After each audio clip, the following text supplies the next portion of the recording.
Hello good morning. Good morning Telugu states. Welcome to morning news and current updates.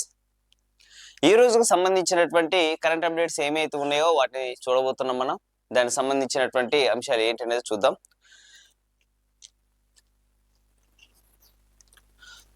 ఉద్యోగ ప్రకటనకు కసరత్తు. SC వర్గీకరణ ఆధారంగా సవరణ ప్రతిపాదనల స్వీకరణ. త్వరలో 20,000కు పైగా పోస్టులకు నోటిఫికేషన్లు. మొత్తానికి అయితే ఎట్టకేలకు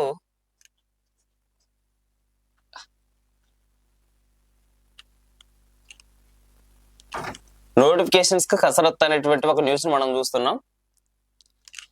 ఉద్యోగ ప్రకటనకు కసరత్తు. ఇంతకుముందు నోటిఫికేషన్స్ ఇవ్వండి అనేసి అంటే ఎస్సీ వర్గీకరణ అనేటువంటి ఒక బూచిని చూపెట్టడం జరిగింది మనకి.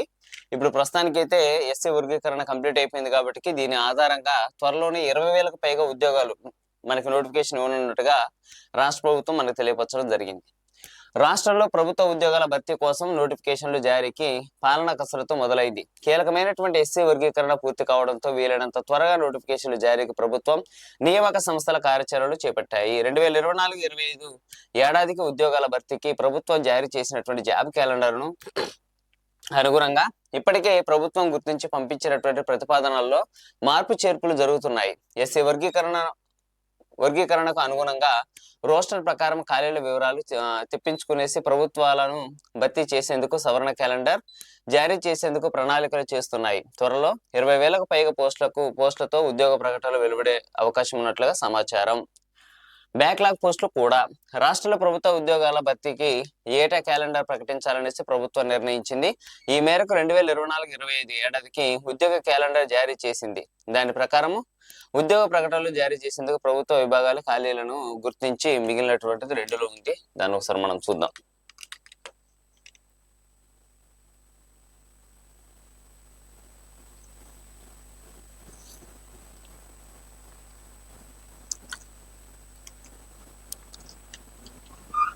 ఓకే, టీజీపీఎస్సీ ఇతర నియామక సంస్థలకు ప్రతిపాదనలు పంపించాయి. అది అమలు చేయనున్నటువంటి సమయంలో ఎస్సీ వర్గీకరణకు అనుకూలంగా సుప్రీంకోర్టు ఇచ్చినటువంటి తీర్పు ఏదైతే ఉందో దాన్ని తీసుకోవడం జరిగింది. ఎస్సీలను ఉపకులాలకు న్యాయం జరిగేందుకు వీలుగా ఎస్సీ వర్గీకరణ ఏదైతే ఉందో పూర్తి అయినంత వరకు ఉద్యోగ నోటిఫికేషన్లు జారీ చేయబోమని ప్రభుత్వం స్పష్టం చేసింది. దీంతో గత సెప్టెంబర్ నుంచి షెడ్యూల్ ప్రకారం వెలువడాల్సినటువంటి నియామక ప్రకటనలు నిలిచిపోయాయి. ఏప్రిల్ 14న వర్గీకరణ అమల్లోకి రావడంతో ప్రభుత్వ విభాగాలు ఖాళీల గుర్తింపు ప్రక్రియను మొదలుపెట్టాయి. గతంలో ఇచ్చినటువంటి ప్రతిపాదనలు సవరించి పంపించాలనేసి ఇప్పటికే టీజీపీఎస్సీ సంబంధిత విభాగాలకు లేఖలు రాసింది. ఈ మేరకు ప్రభుత్వ విభాగాలు ఎస్సీ ఉపకులాల గ్రూపుల ఆధారంగా సవరణ ప్రతిపాదనలు పంపిస్తున్నాయి. జాబ్ క్యాలెండర్ లో పేర్కొన్నటువంటి కేటగిరీల వారీగా గ్రూప్స్, ఉపాధ్యాయ, పోలీసు, విద్యుత్, గురుకులాల, వైద్య నియామకాల చేపట్టేందుకు ప్రభుత్వం ఉద్యోగ ప్రకటనలు జారీ చేయనుంది. బ్యాక్లాగ్ గా మారినటువంటి ఉద్యోగాలను కలిపి నోటిఫికేషన్లు ఇవ్వాలనేసి యోచిస్తోంది. గ్రూప్స్ తో పాటుగా ఇంజనీరింగ్, గురుకుల, టీచర్ ఉద్యోగాలు రానున్నాయి. ఆర్టీసీ వైద్య విభాగాల పరిధిలోనే దాదాపుగా 10,000 వరకు పోస్టులు ఉంటాయనేసి అంచనా. ప్రభుత్వ విభాగాలు, విద్యుత్ సంస్థల్లోని ఇంజనీరింగ్ విభాగాల్లో 2 నుంచి 3,000 వరకు ఖాళీలు ఉన్నట్లుగా సమాచారం. గురుకుల నియామకాల్లో దాదాపు 2,000 వరకు బ్యాక్లాగ్ పోస్టులు ఉన్నట్టుగా తెలిపింది. ఈ బ్యాక్లాగ్ పోస్టులు అనేటువంటి ఇందులో కలపకోకుండా బ్యాక్లాగ్ పోస్టులు వేయటం అనేటువంటి చాలా మంచిది. ఎందుకంటే ఈ బ్యాక్లాగ్ పోస్టులు అనేటువంటి ఎవరికి సంబంధించినవి, అర్హత లేనటువంటి ఎస్సీ ఎస్టీ సామాజిక వర్గాలకు సంబంధించినటువంటి పోస్టుగా మనం గుర్తించవచ్చు వీటిని.